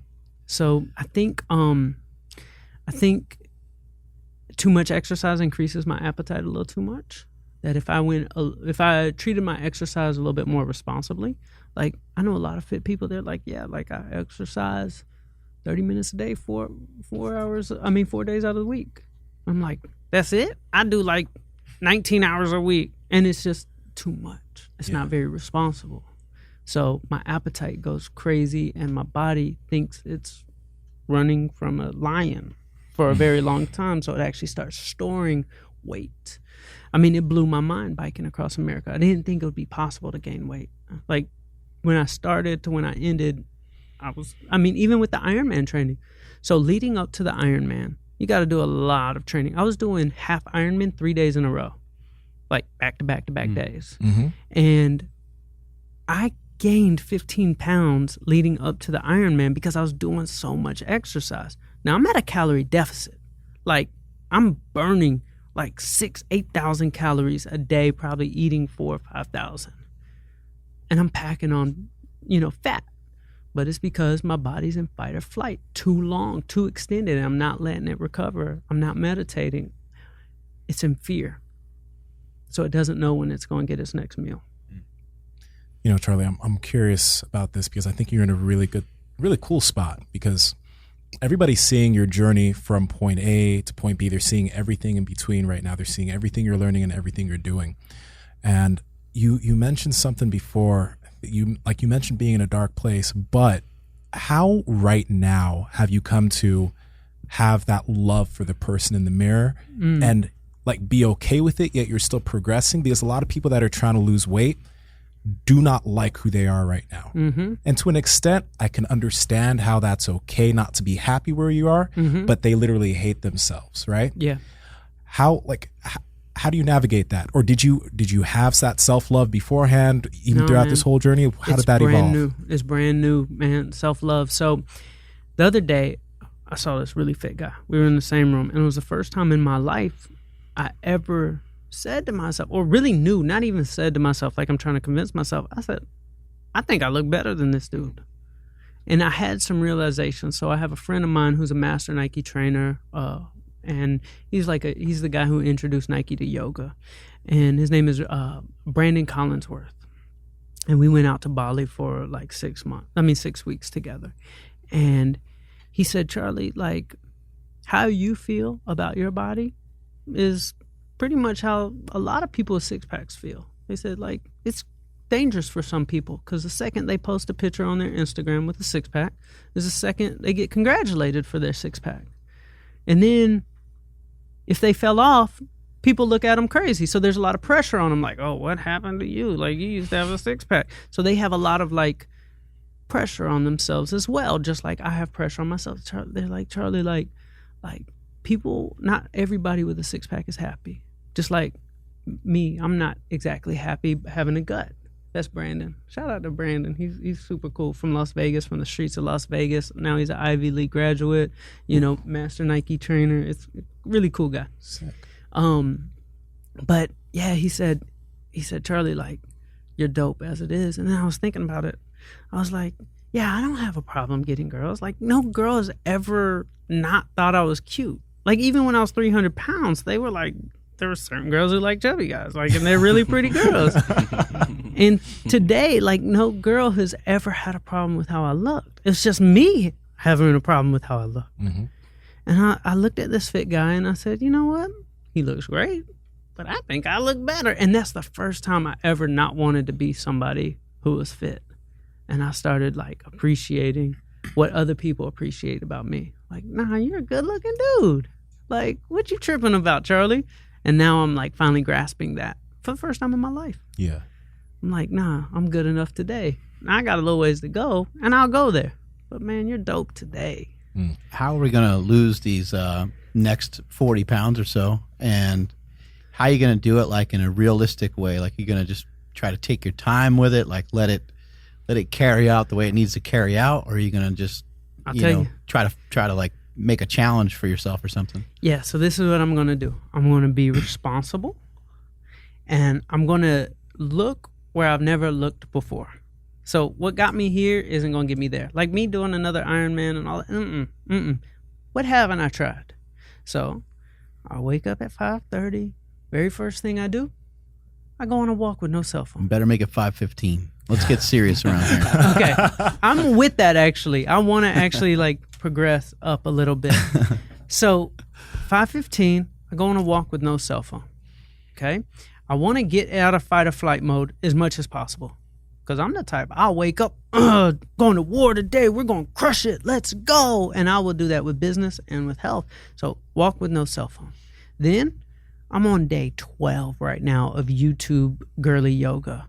Okay. And I'm like starting to like it. And I'm the stiffest person ever. But my big journey coming up with the NBA, I'm going to have to be agile. So I'm like starting to like do the little 30-minute girly yoga thing. And I'm starting to like it a little bit. I'm getting a little bit more flexible. So I do that. Then I do a little meditation, keeping fight or flight down. Boom. Then I eat breakfast and I do my quantum possibilities notebook. And then I've got to like shape my body. I've never shaped my body before. Like I've lost weight, but I want to have a little bit of muscle, like as y'all can see, I don't have a lot, but it's like even when I did like the 75 hard thing, I didn't gain muscle. I didn't lose weight. I did it. The 2 workouts a day. Are you familiar with like Andy? Yeah, Andy Purcell, yeah, absolutely. And I did it, but I didn't gain. I gained weight. I posted the before and after picture of 75 days of 2 a days and everything. No difference. It's because my body was in fight or flight mode, so it actually was not gaining muscle. I was packing on fat. Like it's on my profile. Day 1, day 75. So it's like, how do I go about lifting weights and doing push-ups? Because I was doing push-ups every day and I wasn't getting results because my body was freaking out. I'm not meant to overdo it anymore. There's too much trauma. So I'm going about everything responsibly, and I'm going to say it's going to be easy. And I'm not going to let my body be in fear anymore.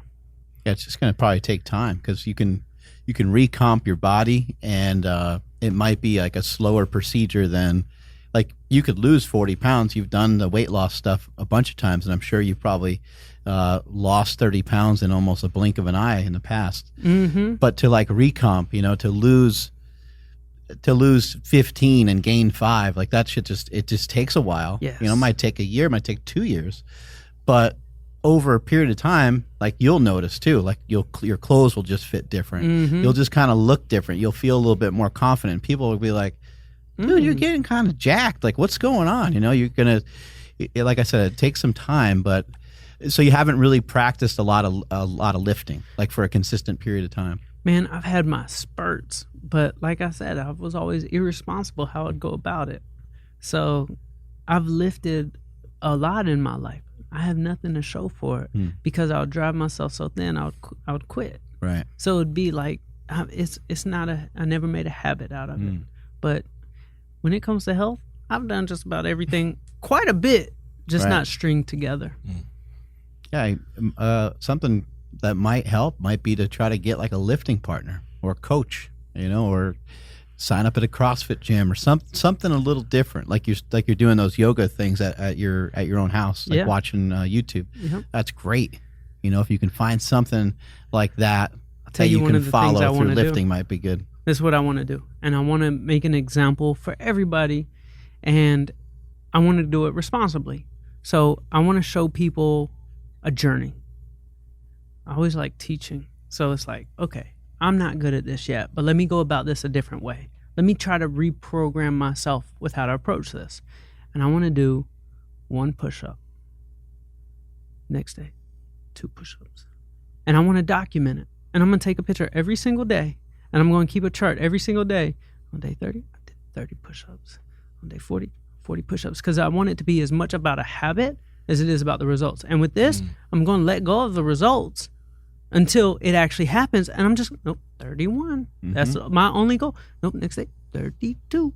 Next day, 33. And then after 6 months, I built a story that every single human being can realistically do. 1, 2, Right. 3. Because it's intimidating. Like seeing like fit guys like you.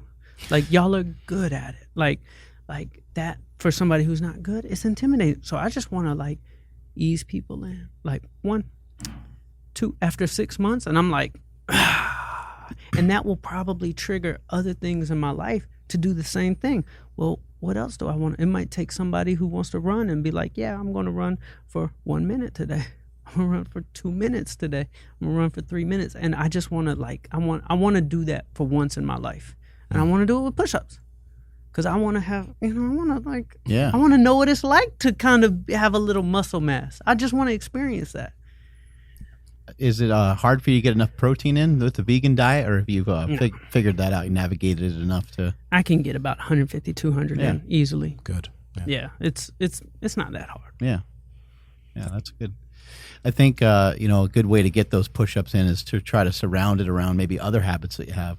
Think about like other things that you do. It sounds like you have a pretty scheduled life. So my suggestion would be I would even like maybe write those push-ups in as part of some of your, routine. You could even just do it with like every time you use the bathroom. Oh. How many times you use the bathroom in a day? Matt, if you did 2 push-ups every time you use the restroom, I don't even know how many push-ups that would end up being, but it would start to add up to be a lot as you start to go up in numbers and you start to get to day 40 and stuff like that. Giving it a trigger. I like that. Yeah, put it around something else. That's cool. Might be a good idea for you. That's cool, man. You could also come here and train with us. I can't wait. Y'all got a cool gym. The energy in there. Like, I like energy. And when I walked in, first of all, I walked through the front door, and I was outside and I was filming the sign. I'm like pulling up on Uncle Mark. And then I walk in and I see my face on the little TV. And I'm like, oh, these guys are clever. This is nice. Like, they put thought into this. Like, I'm walking in, like nobody was in the front. I'm like, I wonder where everybody is. And then I look in the window and like there's like 2 people like waving at me, Charlie, Charlie. And then I walk out into the gym part and everybody's like huddled around. It's like, there's a bet going down right now. And it's going to be $100 on the line, and he has a messed up shoulder, and he's going to try to do 300 pounds or 350 pounds. And I'm like, this is some real energy going on in here. Y'all are really about that life. And it's like, I want to be, you're fast. You're really fast. This is my Instagram. You, I appreciate it. But you know what? I'm having so much fun looking at myself right now because it's like, I like what I see. Where in the past, I'd be like, wow, like I hate the way I look. But I'm like, oh man, that's a good looking guy. But look at all these fit people back here having fun at their job. Like, that says a lot about this company to walk in. And I mean, I got a freaking winning streak shirt. Like, look at Uncle Mark. There he is. You'll be invoiced for the shirt. Cool. You'll be like, damn, $18. Damn. Hey, I love supporting businesses. Good quantum energy. Man, so you've had, I mean, in an amazing journey, dude. I love hearing everything that you've been able to accomplish. But somebody might be watching. They're maybe not. You're talking about a dark place, right? Maybe they're in a dark place. They look at you like, man, I wish I could lose over 100 pounds, or I wish I could be a Nike athlete. I'm sure, like, the first time, like, you look in the mirror, like, ooh, look at my jawline. Like, I'm looking pretty good, right? Because you look fantastic. Thank you. But, somebody's looking at that like, dude, that's a lot. That's just overwhelming. Like, maybe I can't get there. But that whole winning streak, everything that you get behind, like, can you tell people that maybe have not heard that side of the story about just how you get on a winning streak? Man, all right. So this is what really changed my life, because I dealt with a lot of bad things, just like those people who are in a dark place. And like, I'm the king of dark place, So I had to save myself from my own perspective. And the fact is, most of us are on a losing streak. We're going through shit. Like, we're humans. We go through shit. And there's family problems, there's relationship problems, there's kid problems, there's health problems, there's brain tumor problems, there's business problems. There's a lot to realize that there's losing streaks going. And we get addicted to that. And if we start thinking about all the things that are bad, we feel like losers. We're secretly saying, I'm on a losing streak all day long. And it's like, I don't want to be a loser. I want to be a winner.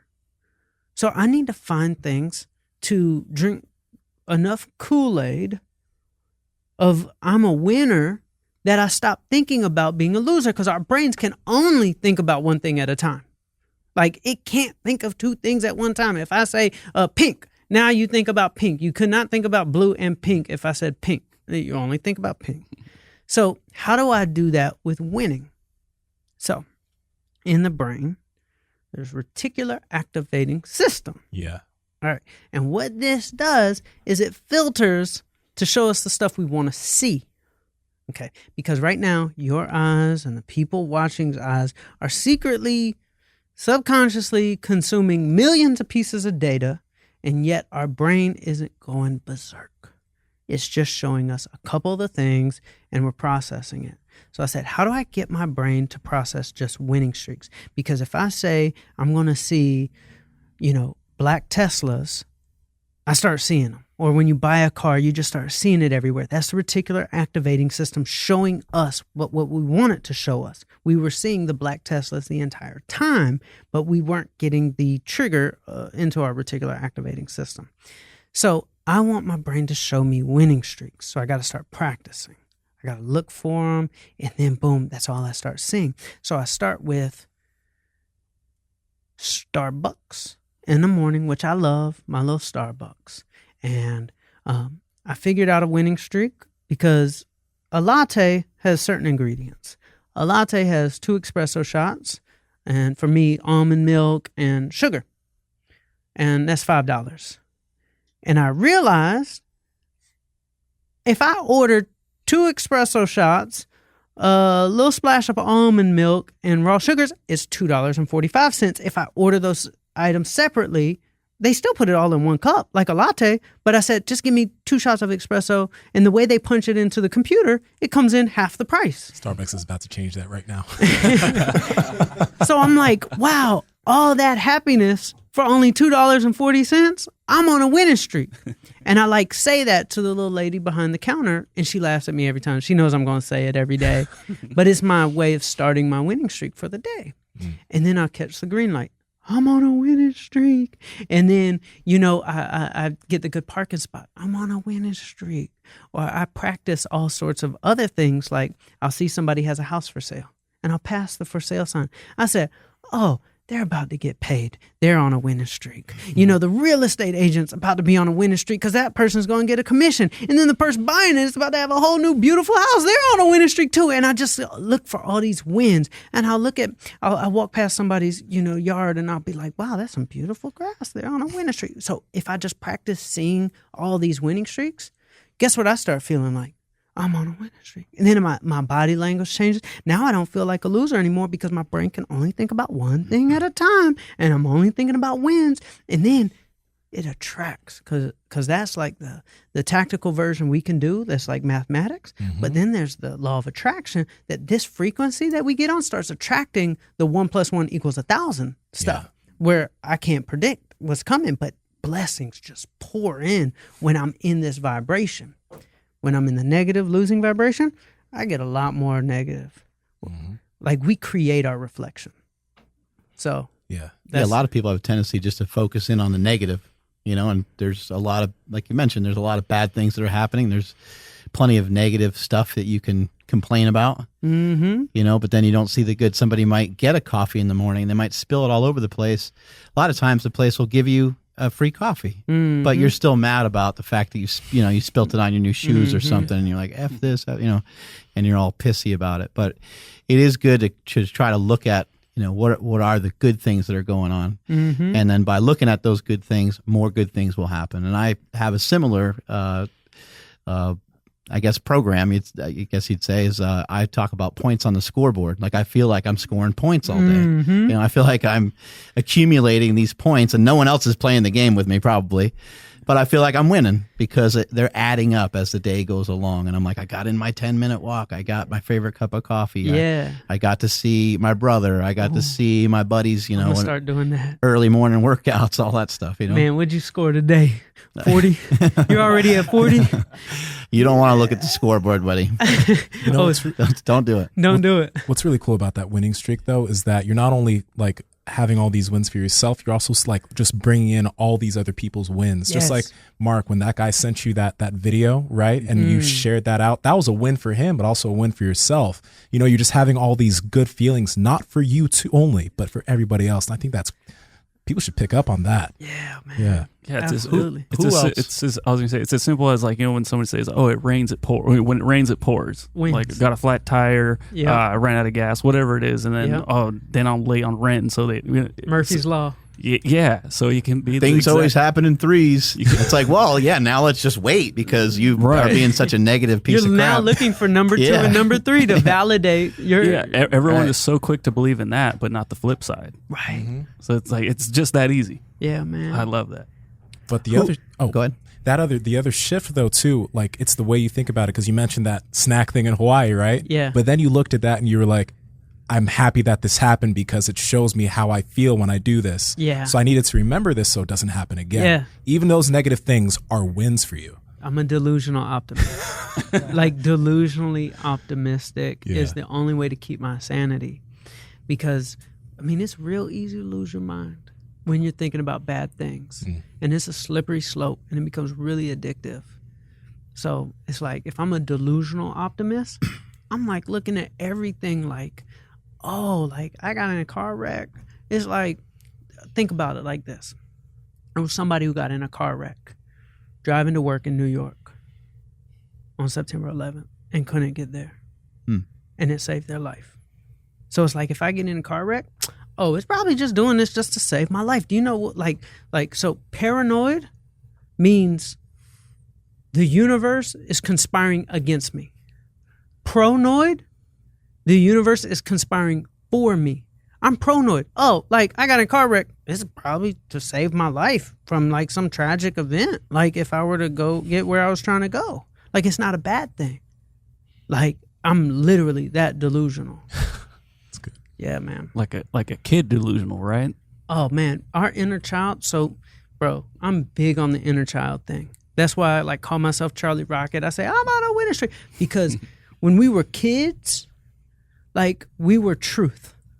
Like, we didn't know anything. We didn't know what society taught us certain things. So I really try to be a kid as much as possible. One, for my imagination. Because when we were kids, we could create worlds in our mind. And then something happened as we got older where we're like more realistic. And we have a measuring stick now. And we're like, when we were kids, we would sit on the floor. So now when I want to spark my imagination, I sit on the floor. I go back to the trigger of when I was a kid and I could imagine worlds, and that's where my innovation comes from. That's where my concepts come from. Like, all the things I talk about are not regurgitated from another self-help speaker. Like, I have original concepts because I use my mind in creativity. I sit on the floor. I draw pictures. So being a kid is really my secret to being original and innovating.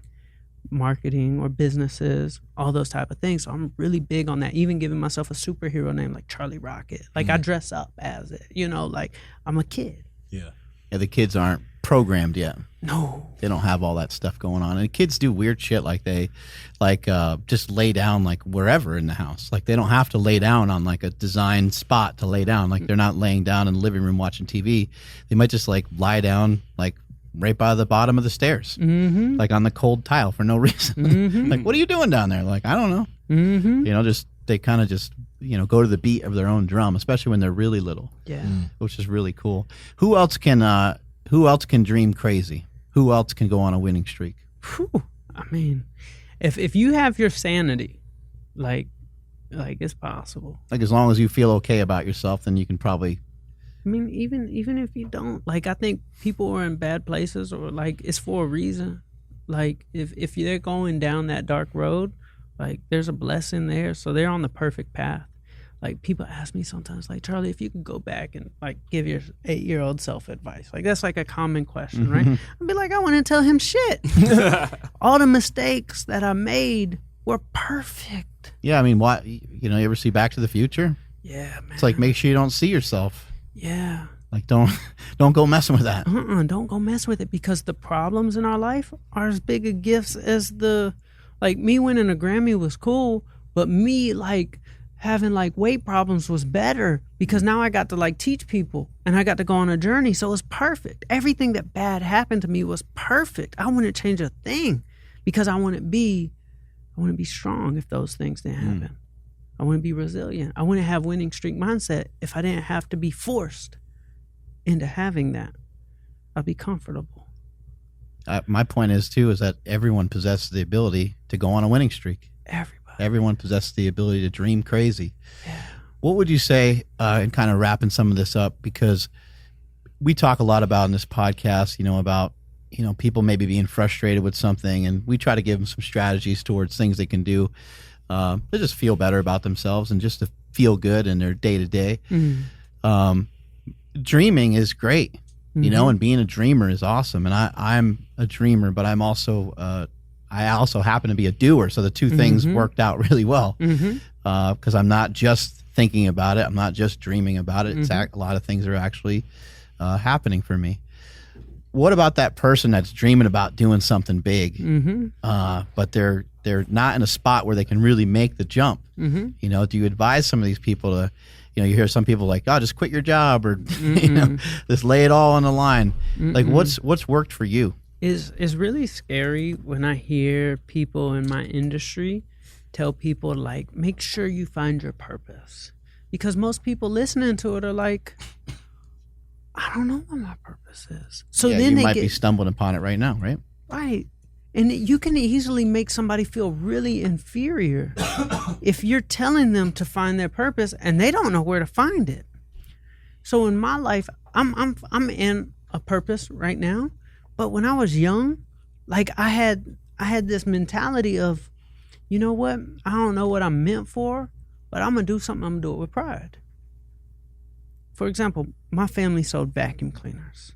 My grandfather sold vacuum cleaners, my dad sold vacuum cleaners, my mom sold vacuum cleaners, and I sold vacuum cleaners. Society like looked down upon that, like the guy who knocks on your door and like tries to sell you something. But I thought it was cool, and I was like, I want to be great at it. Like, I want to be great at this. And then I remember in high school, I loved basketball so much, I asked the coach, like, could I be the water boy? Because I wanted to be on the team. And most people look at the water boy as a look down position and might get picked on. I'm like kind of popular in school, and I'm like sweeping the floor at halftime with pride. I'm like, no, I'm gonna be great at this. Was that my purpose? Absolutely not. Was I meant to be a water boy in life? No, but I'm gonna do it with pride. I'm gonna sell vacuum cleaners with pride. Then I was a cameraman. Like, is being a cameraman my purpose? Was Soulja Boy's cameraman? Was that my purpose? No. But if I listened to somebody's advice, like find your purpose and you'll never work a day in your life, I would have never done it, because, not being a cameraman, that's not my purpose, so I'm not going to do anything. So I'm like, no, do everything. Do it with pride, and you'll inch your way to a purpose eventually. And it's like, you don't have to know your purpose. I tell myself it's going to be easy. Where most people are at when they're about to start a big dream. Oh, this is going to be hard. Oh, we got to grind. There's all this fear. Word's hard. Word's grind. Even when people start their diets, like, okay, I'm going to do it right this time. And they're going into it like it's really like an uphill battle. Where I tell myself it's going to be easy. Let's go back to high school. You got classes that were hard, and you got classes that were easy. Like, let's say like gym class. Like, did you want to go to that class? Because it was easy. Yep. Math class. Did you want to go to that class? Nope. It was hard. Like, if you were good at math, you loved going to math class. So I try to drink my own Kool-Aid of, no, this is going to be easy. And if you think something's going to be easy, you're going to show up to do it. Where most people get stuck is they get in their head and they say, oh, this is going to be hard. We got to grind. And then they end up not showing up because they've already told themselves it's going to be hard. I'm at the top of a mountain in LA on a hike, looking over the Palisades. And I look at all these $1 million homes, as long as the eye can see. Anywhere on the west side of LA is $1 million home. And I'm like, this is like 100,000 millionaires. That's a lot of people. It must be easy to become a millionaire. If this many people can be millionaires, why can't everybody? Because this is easy. Like, if anybody could do this many millionaires, I've got to be able to do it too. So I say, oh, it's going to be so easy to be a millionaire. And then it becomes easy. So we got to be careful with our words, because the root origin of the word abracadabra in Hebrew means as I speak, I create. Oh, that's sick. That's magic. Like, our words are magic. That's why I tell everybody my dreams. That's why I tell everybody it's going to be easy. If I meet a kid who's trying to start a business or going after a dream, I was like, it's going to be easy. Like, don't have that kid thinking, oh, you're going to have to grind. You're going to have to wake up at 5 a.m. every morning. You're going to have to, yes, you got to do all those things, but why can't those things be fun? Why does it have to be a grind? You know what a grind is? Friction.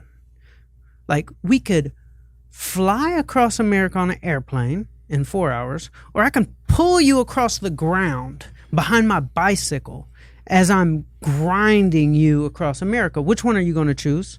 Flying. So why in our businesses and in our health journey, we're like, we got to grind. Like, no, let's have fun. Let's smile. Let's have fun. Why can't the business be easy? You know, yeah, we're going to work our butts off, but we're going to work our butts off because we showed up to do it. What do you do with a little kid when you're playing baseball and he's at bat? How do you throw the ball to him? I don't know if I've ever done that, but I'd probably like underhand toss it, let him hit it, and then underhand pitch first. Yeah, and then let him hit it, and then I would let him whack it, let him feel good about it, right? Yeah. That's something that I preach all the time to people is, line up those underhand pitches for yourself. Knock the shit out of it. Knock it over the fence. Feel proud about it. Feel good about yourself. What's wrong with leaning into some of your strengths? You're really good at something.